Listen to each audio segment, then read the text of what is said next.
Aquella tarde de marzo en Madrid, el cielo amenazaba tormenta cuando mi móvil vibró sobre la mesa del despacho. Era un mensaje de Lucía, pero no estaba dirigido a mí. Esta noche no puedo verte. Carlos está en casa. La notificación apareció completa en la pantalla bloqueada. Un error tecnológico que desveló 2 años de mentiras. Mi esposa no sabía que su mensaje para otro hombre había llegado a mi teléfono por un fallo en la sincronización de nuestras cuentas compartidas. Recuerdo quedarme inmóvil, con la mirada fija en aquellas palabras que confirmaban lo que mi intuición llevaba meses susurrándome. El café se enfrió entre mis manos mientras un nudo se formaba en mi garganta. 18 años de matrimonio reducidos a un mensaje equivocado. No sentí rabia, al menos no en ese momento. Lo que me invadió fue una claridad abrumadora, como si de repente pudiera ver con perfecta nitidez cada señal que había ignorado. Las llamadas que contestaba en el balcón, las cenas de trabajo que se alargaban hasta la madrugada, el repentino interés en yoga los sábados por la mañana. Decidí no confrontarla de inmediato. Algo dentro de mí, quizás el orgullo herido o tal vez un instinto de supervivencia emocional, me aconsejó callar y observar. Esa noche, cuando Lucía llegó a casa, la recibí como cualquier otro día. Besó mi mejilla distraídamente mientras yo preparaba la cena en nuestra cocina de azulejos andaluces que habíamos renovado juntos el verano anterior. «¿Qué tal el trabajo?», pregunté cortando tomates para la ensalada, ocultando el temblor de mis manos. «Agotador. El proyecto nuevo está consumiéndome todas las energías», respondió ella, evitando mi mirada mientras se servía una copa de vino blanco. «Creo que me daré una ducha antes de cenar». La observé subir las escaleras, su figura elegante envuelta en ese traje sastre gris que tanto me gustaba. Me pregunté cuánto tiempo llevaba viviendo esta mentira. Cuántas veces habría ensayado sus excusas frente al espejo del baño antes de entrar a nuestra habitación. ¿Quién era ese tal Alberto? ¿Un compañero de trabajo? ¿Alguien que yo conocía? Durante la cena, la estudié en silencio. Sus gestos, antes tan familiares, ahora me parecían los de una extraña. Hablaba de temas triviales, de una película que quería ver, de la visita pendiente a sus padres en Valencia. Yo asentía, sonreía en los momentos adecuados, interpretando el papel del esposo que desconoce que su mundo está desmoronándose. «Estás callado esta noche, Carlos», comentó, levantando por fin la mirada hacia mí. «Solo estoy cansado». Mentí, sorprendido por la facilidad con que las falsedades se deslizaban también por mi garganta. «El proyecto del museo está en fase crítica». Ella asintió comprensiva, probablemente aliviada de que mi silencio no fuera una acusación. Aquella noche dormimos dándonos la espalda, separados por un océano de secretos. Mientras escuchaba su respiración acompasada, tomé una decisión. No sería yo quien rompiera primero. No le daría la satisfacción de verme destrozado, suplicando explicaciones o arrojando acusaciones entre lágrimas. No. Si ella había elegido la mentira como modo de vida, yo elegiría la paciencia como forma de venganza. A la mañana siguiente, me levanté antes que ella y revisé su móvil mientras se duchaba. No fue difícil desbloquearlo. Usaba la fecha de nuestro aniversario como contraseña, una ironía que no pasó desapercibida. Los mensajes con Alberto confirmaron mis sospechas. Llevaban 7 meses viéndose. Encontré fotos, planes de encuentros, incluso conversaciones sobre un posible futuro juntos cuando encontrara el momento adecuado para hablar con Carlos. Devolví el teléfono a su lugar exacto y bajé a preparar el desayuno como si nada hubiera cambiado. Pero todo había cambiado. Mientras servía café en su taza favorita, la que compramos en aquel viaje a Sevilla, empecé a trazar mentalmente un plan. No sería una confrontación explosiva ni un drama de telenovela. Sería algo más sutil, más calculado, algo que le enseñara el verdadero valor de lo que estaba tirando por la borda. Las semanas siguientes viví en una extraña dualidad. Por fuera, seguía siendo el mismo Carlos de siempre, arquitecto respetado, esposo atento, amigo confiable. Por dentro, me convertí en un detective meticuloso, documentando cada mentira, cada ausencia inexplicada, cada inconsistencia en sus historias. Empecé a frecuentar lugares donde sabía que no me encontraría, creando mi propio espacio de respiro, lejos de nuestra casa, que ahora sentía como una escenografía de cartón piedra. Fue en uno de esos momentos de soledad, sentado en un café del barrio de las Letras, cuando concebí la idea. Mi venganza no sería destruirla, sino permitir que ella misma se desenmascarara ante todos, porque Lucía no solo me había traicionado a mí, había construido una imagen impecable ante nuestros amigos, su familia, sus colegas. Era la esposa perfecta, la profesional intachable, la amiga siempre disponible, y esa imagen, comprendí, era quizás lo que más valoraba en el mundo. El plan comenzó a tomar forma mientras observaba a los turistas pasar frente al café. Sería paciente, sería meticuloso, y cuando llegara el momento, sería implacable, no con gritos ni violencia, sino con la más devastadora de las armas, la verdad expuesta ante quienes más le importaban. Mayo llegó a Madrid con un calor prematuro que convertía las tardes en una sofocante promesa del verano que se avecinaba. Llevaba ya 2 meses fingiendo normalidad, perfeccionando mi actuación como el esposo que no sabe nada. Durante ese tiempo, había aprendido a identificar los patrones de Lucía. Los miércoles y viernes eran sus días preferidos para encontrarse con Alberto, siempre con la excusa de reuniones importantes o cenas con clientas. El resto de la semana intentaba compensar su ausencia siendo particularmente atenta conmigo, como si los gestos de cariño pudieran borrar la culpa que seguramente sentía. Aquella tarde de mayo decidí seguirla. No fue un impulso. Lo había planeado cuidadosamente. Sabía que tenía una supuesta reunión con una cliente extranjera en un hotel del centro. Me aseguré de vestir de forma anónima. Una gorra, gafas de sol, ropa que normalmente no usaría. Me sentí ridículo, como personaje de una mala película de espías, pero necesitaba confirmar con mis propios ojos lo que ya sabía en mi corazón. El taxi me dejó a una manzana del Hotel Wellington. Me senté en la terraza de un café con vista al lobby. Pedí un café que apenas toqué y esperé.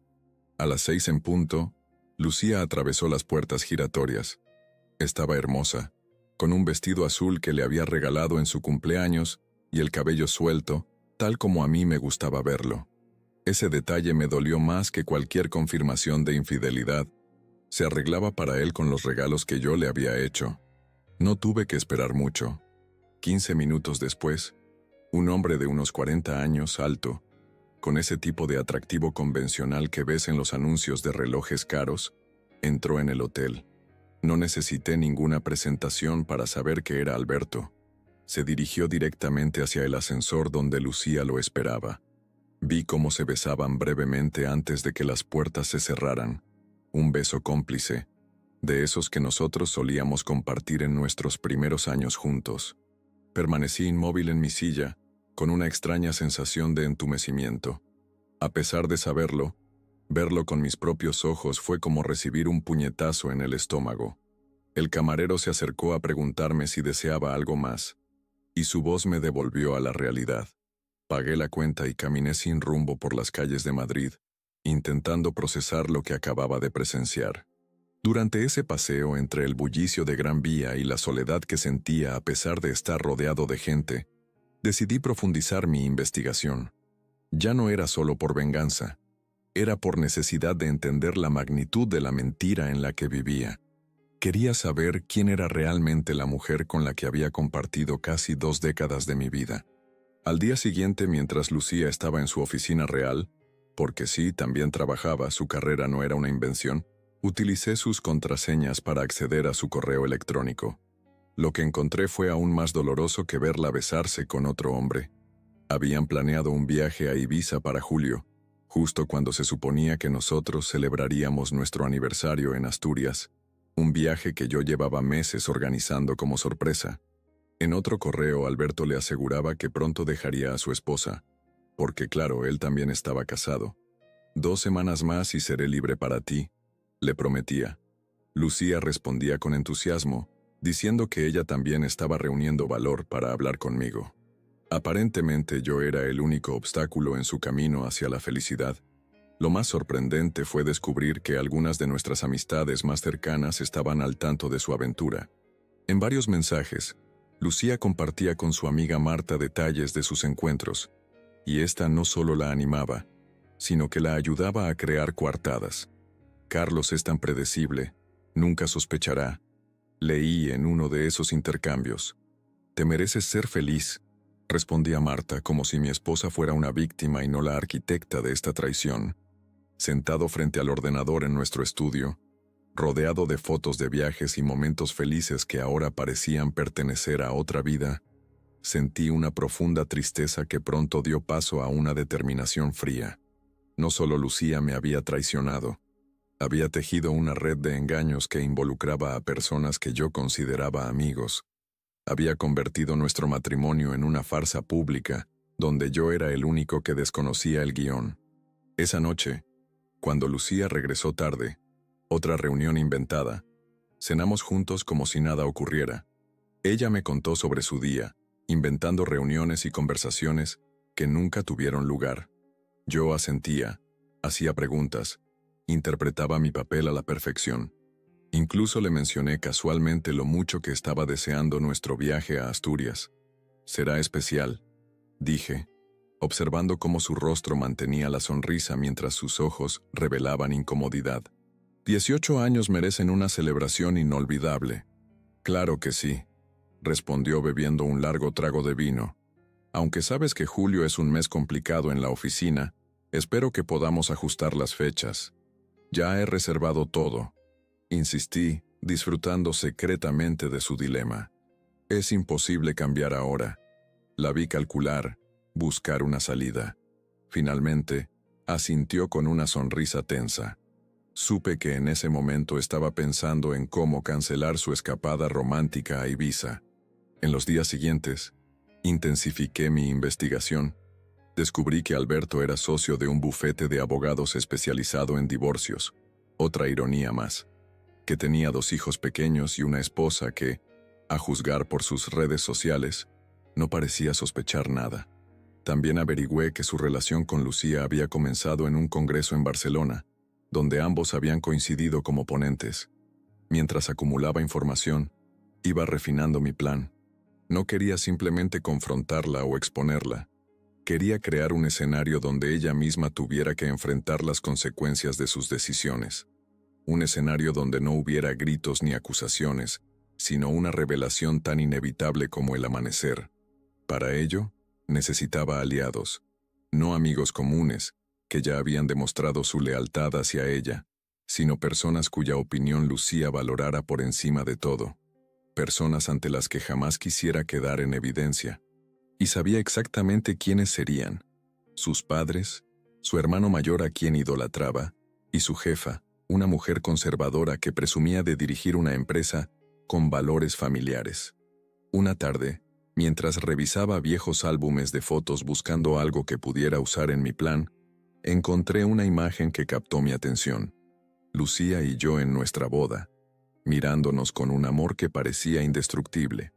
Me pregunté en qué momento exacto habíamos dejado de ser esas personas, cuando las promesas susurradas aquel día se habían convertido en palabras vacías. Quizás nunca lo sabría, pero lo que sí sabía era que, aunque nuestro matrimonio estaba muerto, yo seguía vivo y merecía recuperar mi dignidad.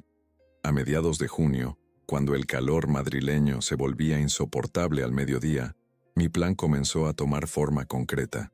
Había estado reflexionando sobre la manera perfecta de desenmascarar a Lucía sin recurrir a escenas dramáticas ni confrontaciones violentas.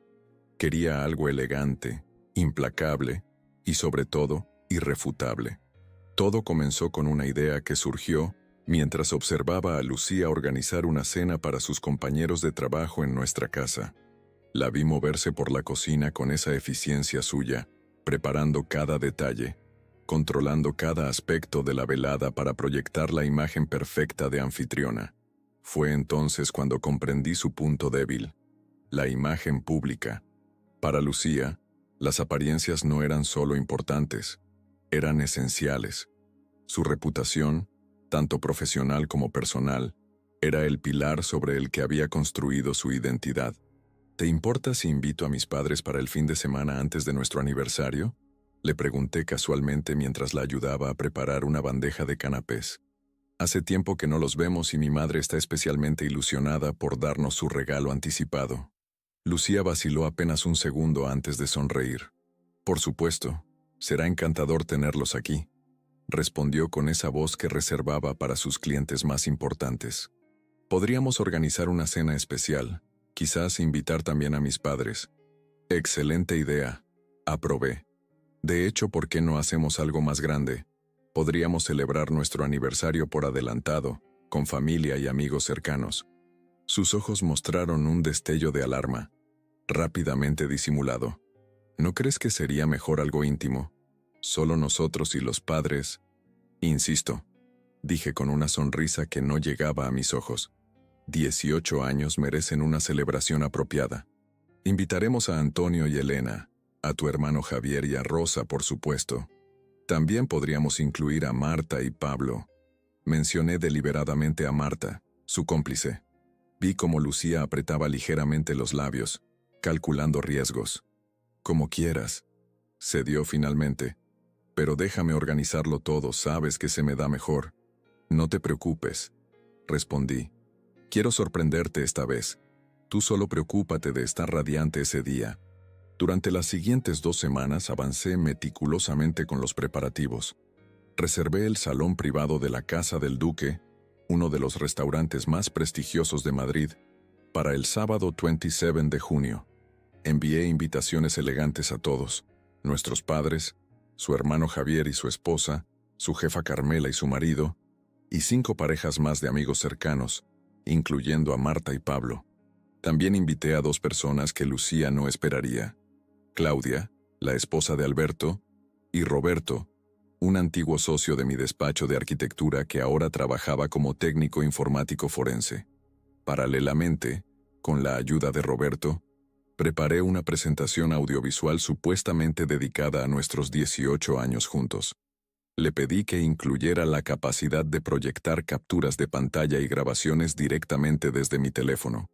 No le expliqué el verdadero propósito, solo le dije que quería sorprender a los invitados con material en vivo.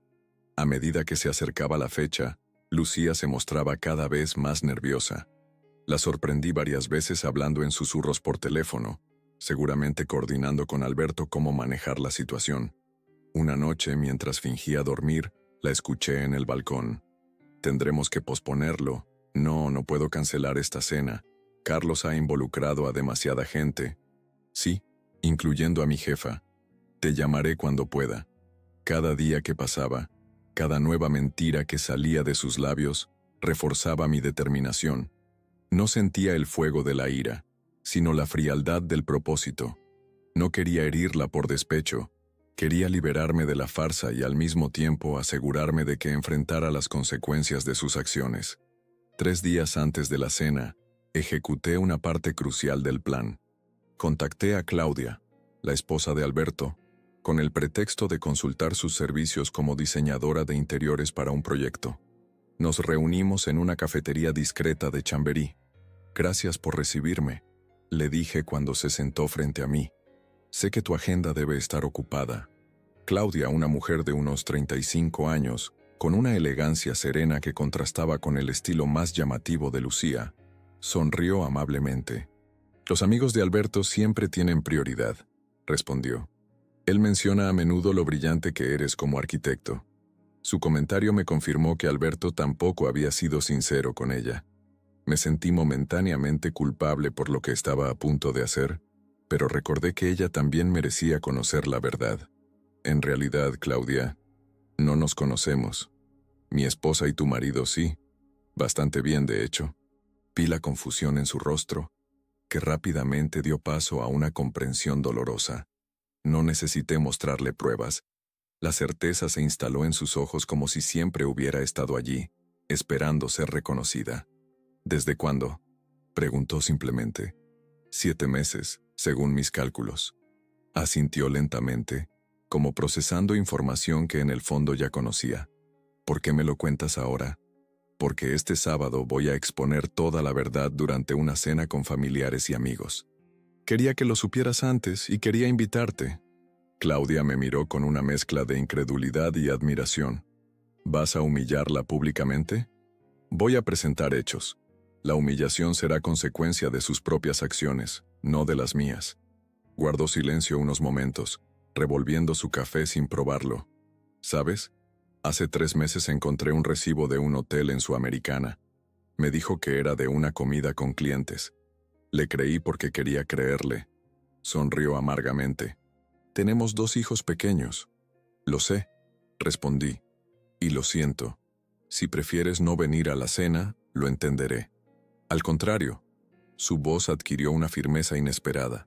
No me lo perdería por nada del mundo. Pero tengo una condición. Quiero participar activamente.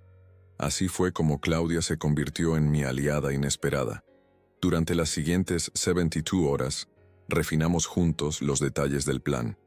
Ella aportó información valiosa sobre las actividades de Alberto, incluyendo confirmación de que planeaban fugarse juntos a finales de julio, después de que él supuestamente viajara a un congreso en Ámsterdam. También descubrimos que habían estado buscando apartamentos en Valencia, donde pensaban comenzar su nueva vida. El día antes de la cena, Lucía parecía haber recuperado su confianza. La vi probándose varios vestidos, finalmente decidiéndose por uno rojo que sabía que me gustaba especialmente. Su actitud me dejó claro que había decidido seguir adelante con su plan original, fingir la perfecta esposa durante unas semanas más, ir a Asturias conmigo para nuestro aniversario, y luego, probablemente, soltar la bomba de que quería el divorcio. Esa noche, mientras ella dormía, revisé por última vez todo el material que había recopilado. Capturas de pantalla de conversaciones comprometedoras, fotografías de sus encuentros tomadas discretamente, reservas de hoteles, el itinerario de su planeado viaje a Ibiza, incluso grabaciones de audio de sus conversaciones telefónicas con Alberto desde nuestro balcón. No me sentía orgulloso de haber recurrido a tales métodos, pero sabía que necesitaría pruebas irrefutables. La mañana de la cena amaneció con un cielo despejado y un calor que anunciaba uno de los veranos más calurosos que Madrid recordaba.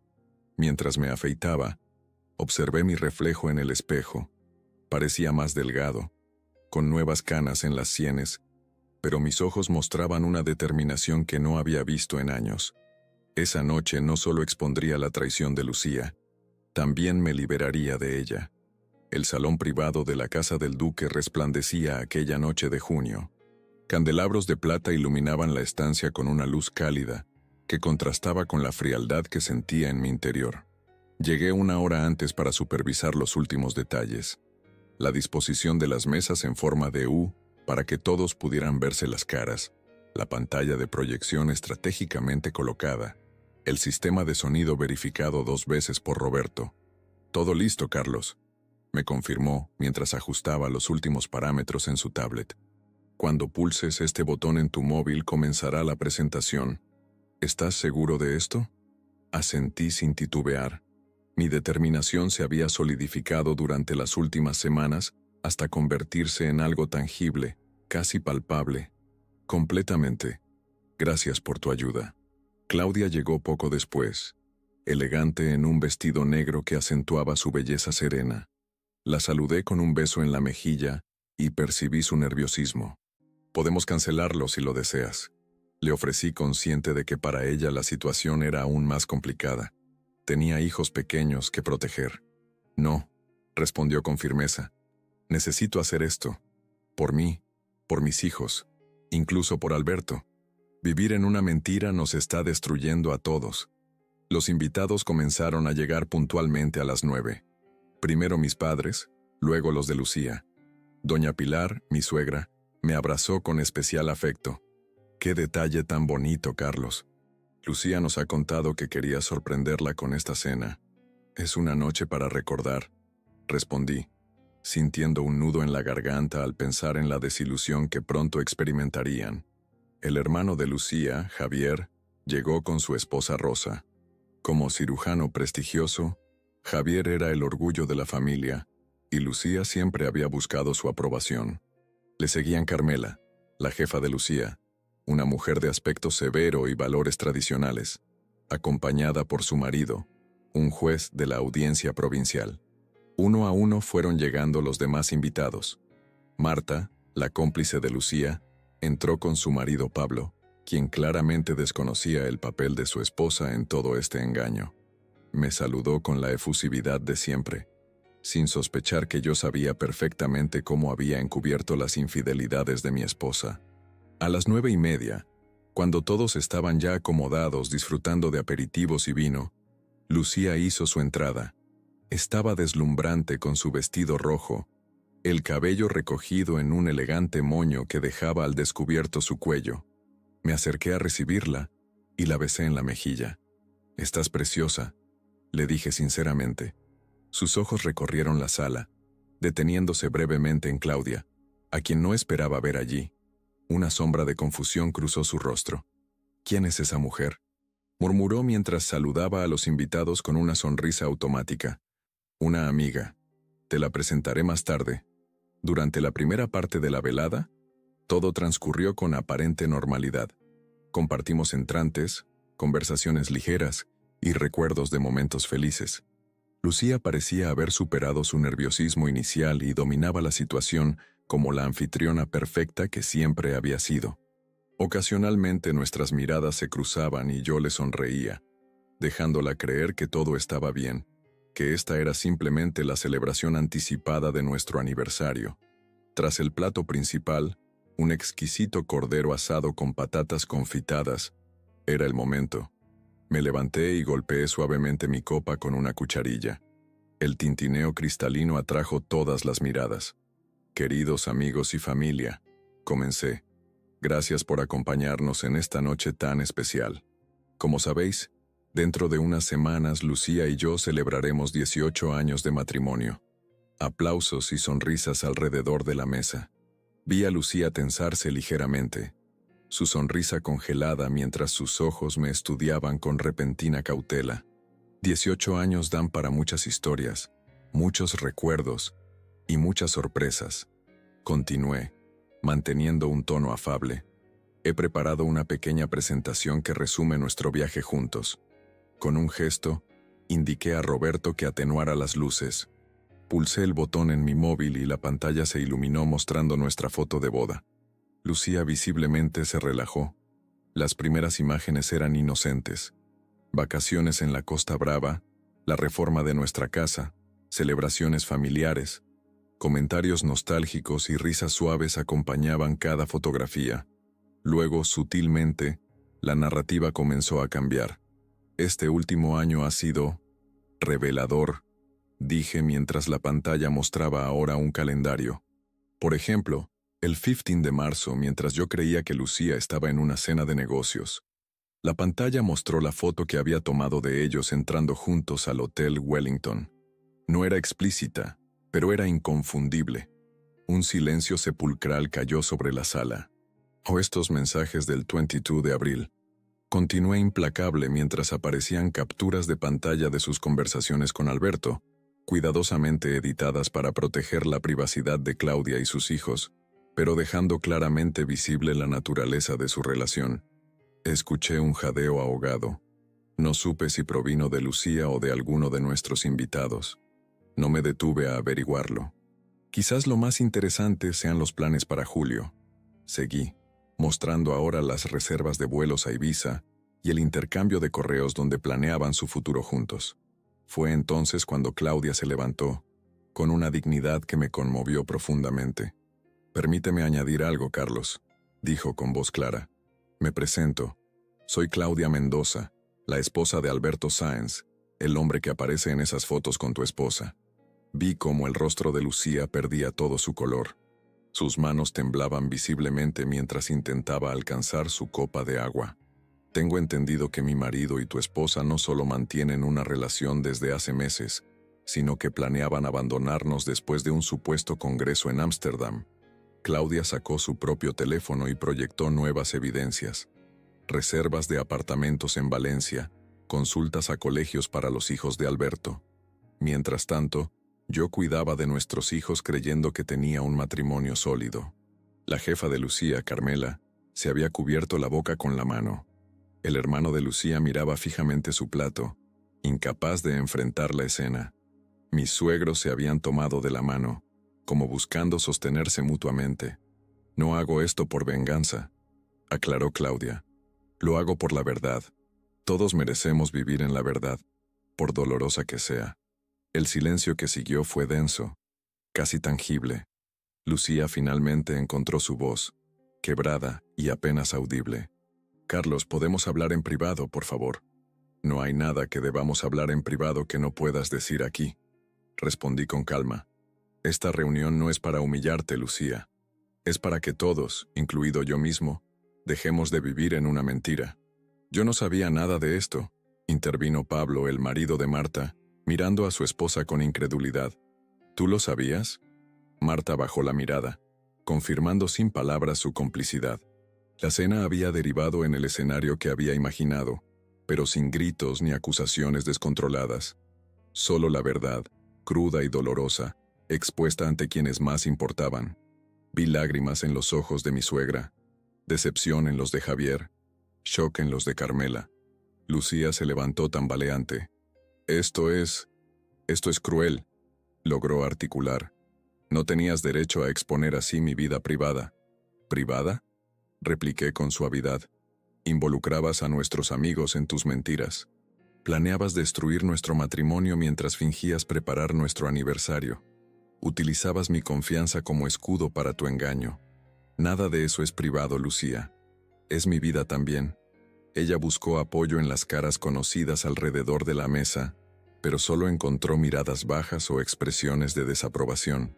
Incluso Marta, su fiel amiga, parecía ahora más preocupada por su propio matrimonio en peligro. «Me voy», anunció finalmente Lucía, recogiendo su bolso. «No tengo por qué soportar esta humillación». «Antes de irte», dijo Claudia levantándose nuevamente, «deberías saber que Alberto está en este momento teniendo una conversación similar con sus socios y familia. Coordinamos las revelaciones para esta noche». Eso fue lo último que Lucía pudo soportar. Con un sollozo ahogado salió precipitadamente del salón. Durante un momento, nadie supo qué hacer o decir. Fue mi padre quien rompió el silencio. «Hijo, siento mucho por lo que estás pasando», dijo con voz grave, «pero has manejado esto con dignidad». Poco a poco, los invitados comenzaron a despedirse. Algunos me abrazaron en silencio, otros expresaron su apoyo con palabras torpes pero sinceras. Los padres de Lucía se acercaron a mí, devastados. «Carlos», dijo doña Pilar con lágrimas en los ojos, «no sé qué decir. Nunca imaginamos». «No tienen que decir nada», la interrumpí con gentileza. «Ustedes siempre serán familia para mí». Cuando el salón quedó vacío, solo Claudia permaneció, sentada a mi lado en silencio, ambos exhaustos emocionalmente, pero extrañamente en paz. «¿Crees que hicimos lo correcto?», preguntó finalmente. «No lo sé», contesté honestamente, «pero hicimos lo necesario, para ellos y para nosotros». Afuera Madrid continuaba su vida nocturna, ajena al pequeño drama que acababa de desarrollarse en aquel salón privado. Pero para mí, el mundo había cambiado irrevocablemente. La verdad, por dolorosa que fuera, por fin había salido a la luz. Los días que siguieron a la cena transcurrieron en un extraño limbo. Regresé solo a nuestra casa aquella noche, sabiendo que Lucía no volvería, al menos no de inmediato. El espacio que durante años habíamos compartido me pareció de repente enorme y vacío, como si las paredes mismas retuvieran el eco de una felicidad que ahora sabía había sido en parte una ilusión. La primera noche dormí sorprendentemente bien, con el sueño profundo de quien ha soltado un peso que llevaba demasiado tiempo cargando. A la mañana siguiente, un domingo silencioso y caluroso, me senté en la terraza con un café, observando el barrio de Chamberí despertar lentamente. Los vecinos paseaban a sus perros. Las persianas de los comercios permanecían bajadas. Alguna que otra pareja de ancianos caminaba lentamente hacia la misa de las 10 en San Joaquín. La vida continuaba con su rutina imperturbable, ajena al terremoto que había sacudido la mía. El lunes, temprano, recibí la primera llamada. «Javier, el hermano de Lucía. Carlos, necesito verte. Su voz sonaba cansada, como si no hubiera dormido. ¿Podemos desayunar juntos? Nos encontramos en una cafetería cerca de su hospital. Parecía haber envejecido años en un solo fin de semana. Lucía está en casa de mis padres, me informó sin preámbulos. Está destrozada.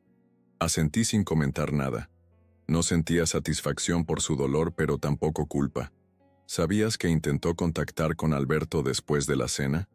Continuó Javier. Aparentemente él no responde sus llamadas. Su mujer ha puesto una demanda de divorcio y ha pedido la custodia completa de los niños.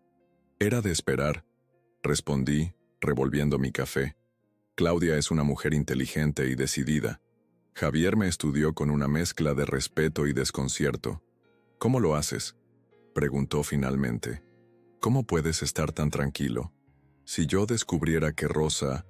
No estoy tranquilo, Javier. Le interrumpí. Estoy devastado. Pero la tranquilidad que ves es el resultado de meses procesando lo que sucedía. La noche de la cena no fue cuando descubrí la infidelidad. Fue cuando decidí que ya no viviría en una mentira. Se pasó la mano por el rostro, un gesto que me recordó tanto a Lucía que sentí una punzada de nostalgia. Los padres están destrozados, especialmente papá. Ya sabes cómo es con sus principios. Hizo una pausa. ¿Quieren hablar contigo? Lo haré cuando esté listo, respondí. Los aprecio demasiado para someterlos a una conversación incómoda ahora mismo. Antes de despedirnos, Javier me estrechó la mano con fuerza inusual. A pesar de todo, sigues siendo familia, Carlos. No lo olvides. Aquella misma tarde, mientras trabajaba en mi estudio en casa, sonó el timbre. Era Marta, la amiga de Lucía, con aspecto de no haber dormido en días. Necesito explicarte, dijo atropelladamente cuando abrí la puerta. Pablo me ha echado de casa. La invité a pasar con cierta reluctancia. Verla me recordaba demasiado su papel en toda esta historia. No esperaba menos de Pablo, comenté mientras le servía un vaso de agua. Es un hombre íntegro. Lo sé, suspiró ella, aceptando el vaso con manos temblorosas. Cometí un error terrible al apoyar a Lucía en esto. Pero tienes que entender, ella me contó una versión muy distinta. Me dijo que vosotros ya no os querías, que tú estabas distante, que incluso sospechabas que había otro. Detente, Marta. La interrumpí con firmeza. No me interesa qué justificaciones usó Lucía contigo, ni cuáles usaste tú para ayudarla a engañarme. Cada quien es responsable de sus decisiones. Ella bajó la mirada, avergonzada. Solo quería pedirte perdón y preguntarte si podrías hablar con Pablo. Explicarle que yo solo... No, dije con tranquilidad. No intercederé por ti con Pablo. Tu matrimonio es asunto vuestro. Mi único consejo es que comiences por la verdad. Es lo único que tiene algún valor a estas alturas. Después de que Marta se marchara, medité sobre lo fácil que resultaba para todos buscar atajos para eludir las consecuencias de sus actos. Lucía refugiándose en casa de sus padres, Marta buscando mi intercesión, probablemente Alberto negando todo ante su esposa hasta que fue confrontado con pruebas irrefutables. Me prometí que yo no caería en ese patrón. Aceptaría lo que viniera, incluido el dolor, incluida la soledad. El miércoles recibí un mensaje de texto de Lucía. Necesito recoger algunas cosas de casa. ¿Puedo pasar esta tarde cuando no estés? Le respondí con un simple, estaré fuera de Fura Six. No añadí más, ni siquiera un punto final. Nuestra comunicación se había reducido a lo estrictamente necesario, como dos extraños gestionando un trámite burocrático. Decidí almorzar en la terraza de El Mentidero, un pequeño restaurante de barrio donde solíamos ir en nuestros primeros años juntos. Mientras esperaba mi tortilla, revisé mi teléfono y encontré 3 llamadas perdidas de Carmela, la jefa de Lucía. Respiré hondo y le devolví la llamada. Carlos, gracias por llamar. Su voz sonaba profesional como siempre. Quería informarte personalmente que Lucía ha solicitado una excedencia temporal. La situación en la oficina es complicada. Lo imagino, respondí. Supongo que las noticias vuelan. Así es, confirmó ella. Varios clientes importantes han solicitado específicamente no tratar con ella. Su credibilidad está severamente dañada. No sentí satisfacción al escuchar aquello, solo una profunda tristeza por cómo las consecuencias se extendían como ondas en un estanque, afectando cada aspecto de nuestras vidas. ¿Sabes?, continuó Carmela con un tono más personal. Siempre admiré vuestro matrimonio.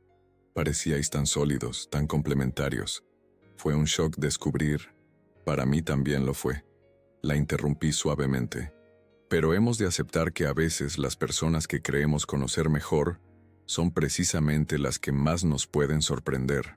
Cuando regresé a casa aquella tarde, pasadas las 6, supe inmediatamente que Lucía había estado allí. No solo por las prendas de ropa que faltaban en el armario o los productos de belleza ausentes en el baño. Era algo más sutil. El perfume que siempre usaba flotaba levemente en el aire, como un fantasma de su presencia. En la mesa del comedor encontré un sobre. Dentro había una carta manuscrita y las llaves de la casa. Dudé unos instantes antes de leer, preguntándome si realmente quería sumergirme en sus explicaciones o justificaciones. Finalmente, la curiosidad pudo más. Carlos. Comenzaba la carta con su caligrafía elegante y ligeramente inclinada. No busco tu perdón porque sé que no lo merezco. Lo que hice es imperdonable.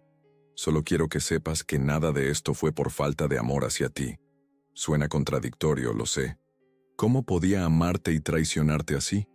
No tengo una respuesta que tenga sentido ni siquiera para mí misma.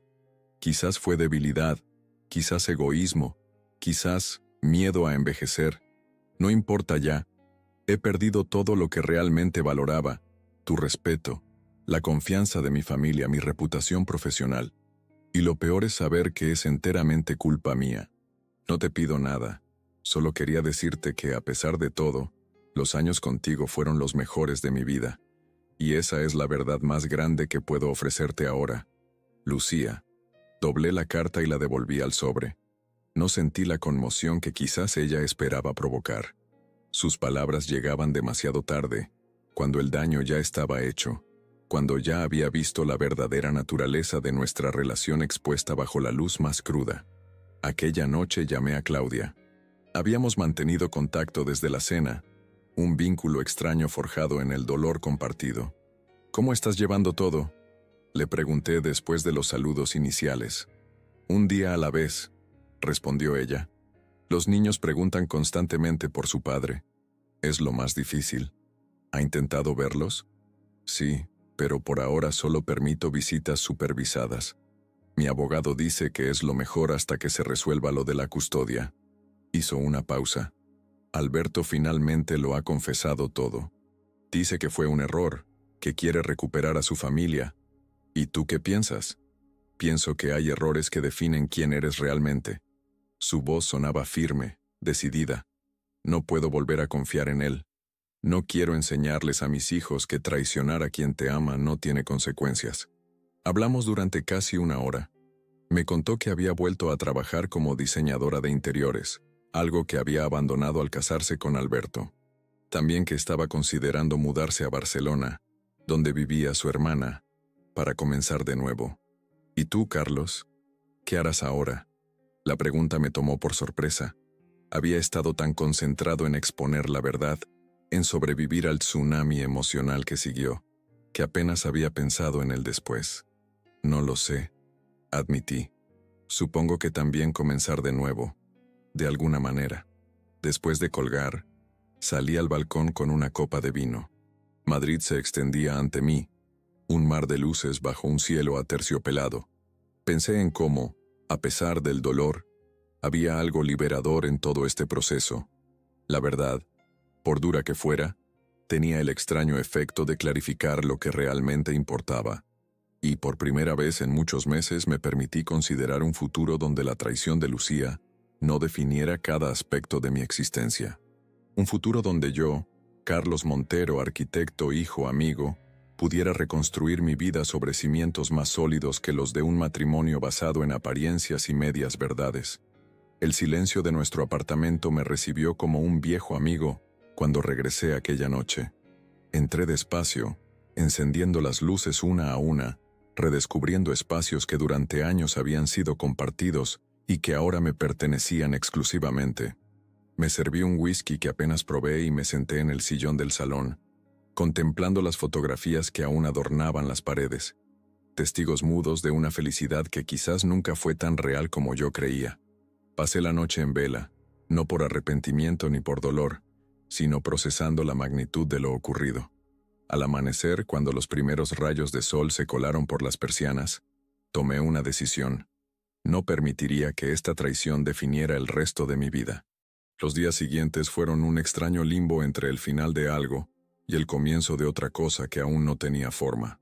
Lucía intentó contactarme varias veces, primero con mensajes furiosos culpándome por su humillación pública, luego con súplicas para hablar, para explicarse. No respondía a ninguno. Sabía que cualquier conversación solo serviría para alimentar un fuego que ya estaba extinguiéndose. Mi abogada, Sofía, una mujer formidable a quien conocía de proyectos profesionales anteriores, se encargó de todos los aspectos legales del divorcio. Me advirtió que Lucía había contratado a uno de los abogados más agresivos de Madrid. «Viene por todo, Carlos», me dijo en nuestra primera reunión formal. «La casa, la mitad de tus ahorros, incluso una pensión compensatoria». «No me sorprende», respondí con calma. «Pero tenemos evidencia de su infidelidad. ¿No es suficiente?». Sofía sonrió con esa expresión que reservaba para los clientes ingenuos. «La infidelidad ya no es lo que era en términos legales, pero tenemos algo mejor. El intento de fraude patrimonial». Me mostró entonces los documentos que probaban cómo Lucía había intentado transferir fondos de nuestras cuentas conjuntas a una cuenta personal en los meses previos a que yo descubriera su aventura. También teníamos grabaciones donde discutía con Alberto cómo conseguir que la casa quedara a su nombre tras el divorcio. «Con esto, no solo no conseguirá lo que pretende, sino que tendrá suerte si no acaba pagándote a ti», concluyó Sofía. Y así fue. Tras 6 meses de batalla legal, el divorcio se resolvió en términos sorprendentemente favorables para mí. Conservé la casa, mis ahorros, y Lucía tuvo que pagar las costas del proceso. Fue una victoria legal completa, pero curiosamente, no me proporcionó la satisfacción que esperaba. Solo sentí alivio porque aquella etapa finalmente terminaba. Durante ese tiempo, supe por amigos comunes que Alberto nunca dejó a Claudia. Al parecer, cuando la realidad de perder a sus hijos y la mitad de su patrimonio se hizo evidente, decidió que su aventura con Lucía no valía tal precio. Intentó reconciliarse con su esposa, pero ella, con una fortaleza que yo admiraba profundamente, siguió adelante con el divorcio. Según me contaron, obtuvo la custodia de los niños y una compensación económica considerable. Lucía, abandonada por su amante y repudiada por su círculo social, acabó aceptando un traslado a la oficina de su empresa en Barcelona. Su jefa, Carmela, siempre tan preocupada por la imagen corporativa, le había dejado claro que en Madrid ya no tenía futuro profesional después del escándalo. La última vez que alguien la mencionó, me dijeron que vivía sola en un pequeño apartamento cerca de la Sagrada Familia, intentando reconstruir su vida lejos de todos los que conocíamos su historia. Marta y Pablo también se divorciaron. El papel de ella como cómplice resultó ser la gota que colmó un vaso ya rebosante de problemas matrimoniales. Pablo me llamó unos meses después para tomar un café. «Te debo una disculpa», me dijo mientras revolvía distraídamente su espresso. «Debí haberte advertido si hubiera sospechado algo. No tenías forma de saberlo», respondí con sinceridad. Y probablemente yo tampoco hubiera querido escucharlo entonces. Nos convertimos en amigos ocasionales, 2 hombres unidos por la experiencia compartida de la traición. A veces quedábamos para ver un partido de fútbol o tomar unas cañas, conversaciones sencillas que nunca profundizaban demasiado en nuestras heridas, pero que de algún modo nos ayudaban a sanarlas. El verdadero cambio en mi vida llegó un año después del divorcio. Había dedicado ese tiempo a sumergirme en el trabajo, aceptando proyectos que me llevaron a viajar por toda España. Rediseñé un museo en Sevilla, supervisé la restauración de un edificio histórico en Toledo, proyecté una biblioteca pública en Valencia. El trabajo era mi terapia, mi manera de reconectar con la pasión que siempre había sentido por la arquitectura y que, de algún modo, se había diluido durante los últimos años de mi matrimonio. Fue en Valencia, durante la presentación del proyecto de la biblioteca, cuando conocí a Isabel. Era profesora de literatura en la universidad. Formaba parte del comité cultural que evaluaba las propuestas arquitectónicas. Tras la presentación, se acercó con preguntas específicas sobre la acústica de las salas de lectura, preocupada por crear espacios que invitaran al silencio reflexivo. «El silencio es un material más en la arquitectura», le respondí, «uno que a menudo olvidamos considerar». Me miró con genuino interés, como si hubiera dicho algo profundamente revelador, y sonrió. «Nunca había pensado en el silencio como un material», dijo, «pero tiene sentido. En la literatura también trabajamos con silencios, con lo no dicho». Aquella conversación se extendió durante horas en una cafetería cercana a la universidad. Hablamos de arquitectura, de literatura, del modo en que los espacios físicos condicionan nuestra experiencia del mundo. No intercambiamos teléfonos ni hicimos planes para volver a vernos. Simplemente disfrutamos de un encuentro casual que, sin embargo, dejó una huella en mí. 2 semanas después, cuando regresé a Valencia para una reunión de seguimiento, la encontré en la misma cafetería. Esta vez, nuestro encuentro no parecía tan casual. «Vengo aquí todos los martes», confesó con una sonrisa tímida. «Esperaba que quizás volvieras».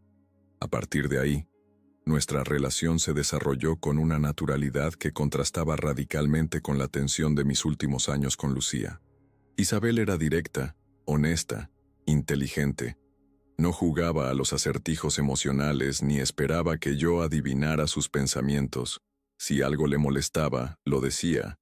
Si algo le gustaba, lo expresaba con la misma claridad. Durante meses, mantuvimos una relación a distancia. Yo viajaba a Valencia cada 2 semanas. Ella ocasionalmente venía a Madrid. No teníamos prisa. No sentíamos la necesidad de definir lo que estaba creciendo entre nosotros. Era refrescante, esta forma de conocernos sin las presiones convencionales. Cuando finalmente le conté la historia de mi matrimonio y su doloroso final, temía su reacción, no por la traición de Lucía, sino por mi respuesta a ella. Mi venganza, aunque no violenta, había sido calculada y fría. ¿Me vería Isabel como un hombre cruel, incapaz de perdonar? «Entiendo por qué lo hiciste», dijo después de escucharme en silencio. «No sé si yo habría tenido el valor de hacerlo así, pero entiendo la necesidad de recuperar tu dignidad». Guardó silencio un momento antes de añadir, «Lo que me preocupa no es lo que hiciste entonces, sino lo que has aprendido desde entonces». Su pregunta me hizo reflexionar profundamente. ¿Qué había aprendido realmente? ¿Seguía siendo el mismo hombre herido, desconfiado, capaz de planear una venganza durante meses? «He aprendido que la confianza no es algo que pueda darse por sentado», respondí finalmente, «que incluso las personas que creemos conocer perfectamente pueden sorprendernos. Pero también he aprendido que no puedo vivir en el miedo perpetuo a ser traicionado nuevamente. Sería una forma de permitir que Lucía siguiera controlando mi vida, incluso en su ausencia». Isabel tomó mi mano sobre la mesa, un gesto simple pero cargado de significado. «Creo que esa es la lección más difícil», dijo. «Permitirse ser vulnerable de nuevo, sabiendo que el dolor siempre es una posibilidad». 1 año y medio después de conocernos, Isabel aceptó una plaza como profesora invitada en la Universidad Complutense de Madrid. Se mudó a la capital, aunque no inmediatamente a mi apartamento. Ambos sentíamos que necesitábamos mantener espacios propios, al menos al principio. Era una forma de honrar lo que habíamos aprendido sobre la importancia de la individualidad dentro de la pareja. Fue ella quien sugirió que renováramos completamente el apartamento, no como un intento de borrar el pasado, sino de crear algo nuevo que nos perteneciera a ambos. «Los espacios guardan memorias», dijo mientras contemplábamos el salón que pronto sería transformado. «No se trata de eliminar lo que fue, sino de hacer espacio para lo que será». Trabajamos juntos en el rediseño, combinando mi conocimiento técnico con su sensibilidad estética. Derribamos paredes para crear espacios más abiertos y luminosos. Cambiamos los suelos oscuros por madera clara. Sustituimos los muebles pesados por piezas más ligeras. Convertimos una habitación que había servido como almacén en un pequeño estudio donde Isabel podía trabajar en sus investigaciones literarias y yo en mis bocetos preliminares. Durante ese proceso de transformación física de nuestro entorno, sentí que algo similar ocurría en mi interior. Las heridas que Lucía había dejado no desaparecieron. Algunas cicatrices nunca se borran completamente, pero ya no definían quién era yo. Se habían convertido en parte de mi historia, no en toda mi identidad. En una de nuestras últimas noches, antes de que la renovación estuviera completa, Isabel y yo cenamos sentados en el suelo del salón vacío, rodeados de planos y muestras de color, compartiendo una botella de vino y planes para el futuro. ¿Alguna vez la echas de menos?, preguntó Isabel de repente con esa franqueza que tanto valoraba en ella. A Lucía, quiero decir. La pregunta me sorprendió, no porque nunca hubiera pensado en ello, sino porque hacía tiempo que la respuesta era clara para mí. No echo de menos a Lucía, respondí después de un momento. Echo de menos la idea que tenía de ella, de nosotros, la seguridad de creer que conocía mi lugar en el mundo. Pero esa seguridad era una ilusión basada en mentiras. Isabel asintió, comprendiendo. Las mejores relaciones no son las que nos hacen sentir seguros porque creemos saberlo todo del otro, dijo. Son aquellas en las que nos sentimos seguros incluso sabiendo que nunca conoceremos completamente a la otra persona. Sus palabras resonaron profundamente en mí. Con Lucía, había confundido la familiaridad con el conocimiento verdadero. Con Isabel, aceptaba el misterio inherente a toda relación humana, la constante posibilidad de descubrimiento. 2 años después de aquella conversación, en una pequeña ceremonia en el Jardín Botánico de Valencia, Isabel y yo nos casamos. Fue una celebración íntima, solo con familiares cercanos y amigos verdaderos. Mi padre, ya mayor pero lúcido como siempre, me abrazó después de la ceremonia. «Te veo feliz, hijo», me dijo. No de esa felicidad ruidosa que necesita ser proclamada, sino de esa que se lleva por dentro, tranquila y segura. Tenía razón. La felicidad que había encontrado con Isabel no era perfecta ni absoluta. Ninguna lo es, pero era auténtica, basada no en ilusiones ni en apariencias, sino en un conocimiento mutuo que aceptaba tanto nuestras luces como nuestras sombras.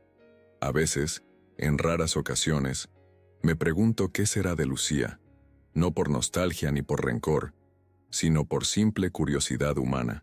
Según las últimas noticias indirectas que tuve, seguía en Barcelona, aparentemente rehaciendo su vida con cierto éxito profesional.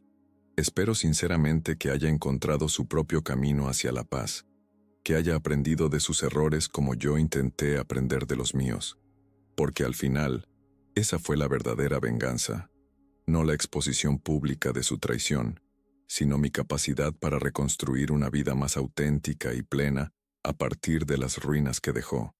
Una vida donde el amor no es una posesión que se defiende con mentiras, sino un regalo que se cultiva con verdad.